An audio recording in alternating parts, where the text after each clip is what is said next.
नमः शिवाय। भगवान शिव हमेशा अपने भक्तों पर सदैव दयालु रहते हैं।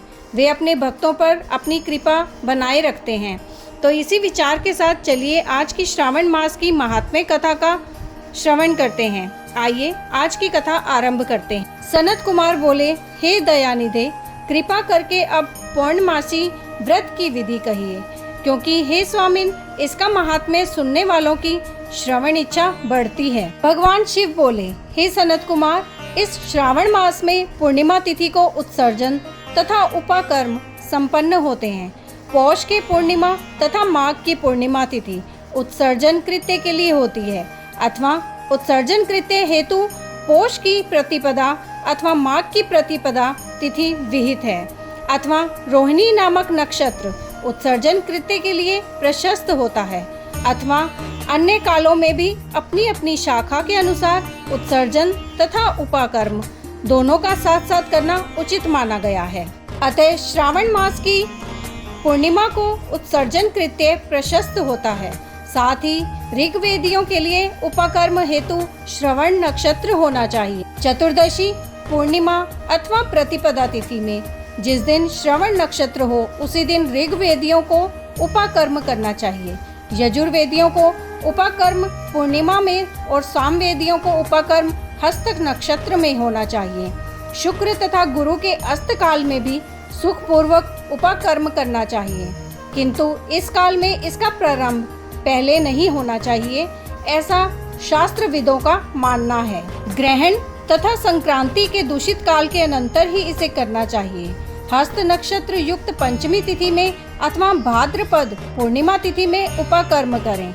अपने अपने ग्रह सूत्र के अनुसार उत्सर्जन तथा उपाकर्म करें। अधिक मास आने पर इसे शुद्ध मास में करना चाहिए। ये दोनों कर्म आवश्यक हैं, अतः प्रत्येक वर्ष इन्हें नियम पूर्वक करना चाहिए। उपाकर्म की समाप्ति पर द्विज जातियों के विद्यमान रहने पर स्त्रियों को सभा में सभादीप निवेदन करना चाहिए। उस दीपक को आचार्य ग्रहण करें या किसी अन्य ब्राह्मण को प्रदान कर दें। अब मैं दीप की विधि बताता हूँ। सुवर्ण, चांदी अथवा तांबे के पात्र से सेर भर गेहूं भरकर गेहूं के आटे का दीपक बनाकर उसमें उस दीपक को जलाएं। वह दीपक घी से अथवा तेल से भरा हो और 3 बातियों से युक्त हो। दक्षिणा तथा तांबूल सहित उस दीपक को ब्राह्मण को अर्पण कर दें। दीपक की तथा विप्र की विधिवत पूजा करके निम्न मंत्र बोले। सदक्षिणा सतांबुल दीपोऽयमुत्तम अर्पितो देव देवस्य मम संतु मनोरथा। दक्षिणा तथा तांबुल से युक्त यह उत्तम सभादीप मैंने देव देव को निवेदित किया है। मेरे मनोरथ अब पूर्ण हो। सभादीप प्रदान करने से पुत्र पौत्र आदि से युक्त कुल उज्ज्वलता को प्राप्त होता है और यश के साथ निरंतर बढ़ता है। इसे करने वाली स्त्री दूसरे जन्म में देवांगनाओं के समान रूप प्राप्त करती है। वह स्त्री सौभाग्यवती हो जाती है और अपने पति की अत्यधिक प्रिय पात्र होती है। इस प्रकार 5 वर्ष तक इसे करने के पश्चात उद्यापन करना चाहिए और अपने सामर्थ्य के अनुसार भक्ति पूर्वक दक्षिणा देनी चाहिए। सनत कुमार, यह मैंने आपसे सभादीप का शुभ महात्म्य कह दिया।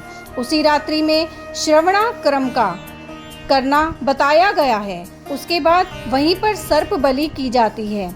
अपना अपना ग्रह सूत्र देखकर ये दोनों ही कृत्य करने चाहिए। हयग्रीव का अवतार उसी तिथि में कहा गया है, अतः इस तिथि पर हयग्रीव जयंती का महोत्सव मनाना चाहिए।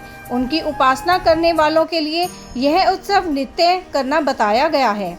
श्रावण पूर्णिमा के दिन श्रवण नक्षत्र में भगवान श्री हरि हयग्रीव के रूप में प्रकट हुए और सर्वप्रथम उन्होंने सभी पापों का नाश करने वाले सामवेद का गान किया। इन्होंने सिंधु तथा वित्सता नदियों के संगम स्थान में श्रवण नक्षत्र में जन्म लिया था। अतः श्रावणी के दिन वहाँ स्नान करना सभी मनोरथों को पूर्ण करने वाला होता है। उस दिन वहाँ श्रांग धनुष चक्र तथा गदा धारण करने वाले विष्णु की विधिवत पूजा करें। इसके बाद सामगान का श्रवण करें। ब्राह्मणों की हर प्रकार से पूजा करें और अपने बंधु बांधवों के साथ वहां क्रीड़ा करें तथा भोजन करें। स्त्रियों को चाहिए कि उत्तम पति प्राप्त करने के उद्देश्य से जल क्रीड़ा करें। उस दिन अपने अपने देश में तथा घर में इस महोत्सव को मनाना चाहिए तथा हयग्रीव की पूजा करनी चाहिए और उनके मंत्र का जप करना चाहिए। वह मंत्र इस प्रकार से है: आदि में प्रणव तथा उसके बाद नमः शब्द लगाकर बाद में भगवते धर्माय जोड़कर उसके भी बाद आत्मविशोधन शब्द की चतुर्थी विभक्ति आत्मविशोधनाय लगानी चाहिए। पुनः अंत में नमः शब्द प्रयुक्त करने से 18 अक्षरों वाला ओम नमो भगवते धर्माय आत्मविशोधनाय नमः मंत्र बनता है। यह मंत्र सभी सिद्धियां प्रदान करने वाला और 6 प्रयोगों को सिद्ध करने वाला है। इस मंत्र का पुरुष चरण 18 लाख यह मंत्र सभी सिद्धियां प्रदान करने वाला और 6 प्रयोगों को सिद्ध करने वाला है। इस मंत्र का पुरुष चरण 18 लाख अथवा 18,000 जप का है। कलयुग में इसका पुरुष चरण इससे भी 4 गुना जप से होना चाहिए। इस प्रकार करने पर हयग्रीव प्रसन्न होकर उत्तम वांछित फल प्रदान करते हैं। इसी पूर्णिमा के दिन रक्षाबंधन मनाया जाता है, जो सभी रोगों को दूर करने वाला तथा सभी अशुभों का नाश करने वाला है। हे मुनि श्रेष्ठ, इसी प्रसंग में एक प्राचीन इतिहास सुनिए। इंद्र की विजय प्राप्ति के लिए इंद्राणी ने जो किया था उसे मैं बता रहा हूँ। पूर्व काल में 12 वर्षों तक देवासुर संग्राम होता रहा। तब इंद्र को थका हुआ देखकर देवी इंद्राणी ने उन सुरेंद्र से कहा, हे देव, आज चतुर्दशी का दिन है, प्रातः होने पर सब ठीक हो जाएगा। मैं रक्षाबंधन अनुष्ठान करूंगी, उससे आप अजय हो जाएंगे। और तब ऐसा कहकर इंद्राणी ने पूर्णमासी के दिन मंगल कार्य संपन्न करके इंद्र के दाहिने हाथ में आनंददायक रक्षा बांध दी। उसके बाद ब्राह्मणों के द्वारा सब सत्ययन किए गए तथा रक्षाबंधन से युक्त इंद्र ने दानव सेना पर आक्रमण किया और क्षण भर में उसे जीत लिया। इस प्रकार विजयी होकर इंद्र तीनों लोक में पुनः प्रतापवान हो गए। हे मुनीश्वर, मैंने आपसे रक्षाबंधन के इस प्रभाव का वर्णन कर दिया, जो कि विजय प्रदान करने वाला, सुख देने वाला और पुत्र, आरोग्य तथा धन प्रदान करने वाला है। सनत कुमार बोले, हे देव श्रेष्ठ, यह रक्षाबंधन किस विधि से, किस तिथि में तथा कब किया जाता है? हे देव, कृपा करके इसे बताएं। हे भगवान, जैसे जैसे आप अद्भुत बातें बताते जा रहे हैं, वैसे वैसे अनेक अर्थों से युक्त कथाओं को सुनते हुए मेरी तृप्ति नहीं हो रही है। शिव बोले, बुद्धिमान मनुष्य को चाहिए कि श्रावण का महीना आने पर पूर्णिमा तिथि को सूर्योदय के समय श्रुति स्मृति के विधान से स्नान करें। इसके बाद संध्या जप आदि करके देवताओं, ऋषियों तथा पितरों को तर्पण करने के बाद सुवर्ण में पात्र में बनाई गई, सुवर्ण सूत्रों से बंधी हुई, मुक्ता आदि से विभूषित, विचित्र तथा स्वच्छ रेशमी तंतुओं से निर्मित, विचित्र ग्रंथियों से सुशोभित, पद्म गुच्छों से अलंकृत और सर्षप तथा अक्षतों से गर्भित एक अत्यंत मनोहर रक्षा तथा राखी बनवाएं। इसके बाद कलश स्थापना करके उसके ऊपर पूर्ण पात्र रखें और पुनः उस पर रक्षा को स्थापित कर दें। उसके बाद रम्य आसन पर बैठकर सुहज्जनों के साथ वारांगनाओं के नृत्य गान आदि तथा क्रीड़ा मंगल कृत्य में संलग्न रहें। इसके बाद यह मंत्र पढ़कर पुरोहित रक्षाबंधन करे।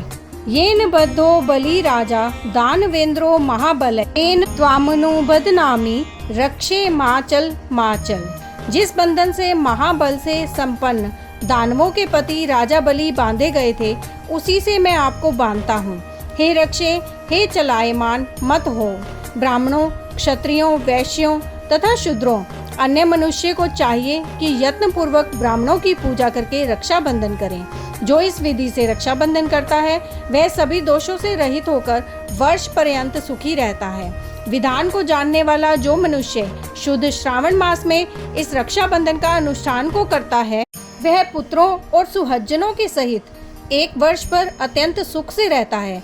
उत्तम व्रत करने वालों को चाहिए कि भद्रा में रक्षाबंधन ना करें, क्योंकि भद्रा में बांधी गई रक्षा विपरीत फल देने वाली होती है। इस प्रकार श्री स्कंद पुराण के अंतर्गत ईश्वर सनत कुमार संवाद में श्रावण मास महात्म्य में उपा कर्मोत्सर्जन, श्रवणा कर्म सर्प बल, भादीप हयग्रीव जयंती रक्षाबंधन विधि कथन नामक 21वां अध्याय पूर्ण हुआ। यही ये कथा समाप्त होती है। आगे की और कथा सुनने के लिए आपके अपने चैनल एस्ट्रो नॉलेज को सब्सक्राइब कर लीजिए, ताकि आने वाले वीडियोस के नोटिफिकेशन आपको मिल सकें। ओम नमः शिवाय।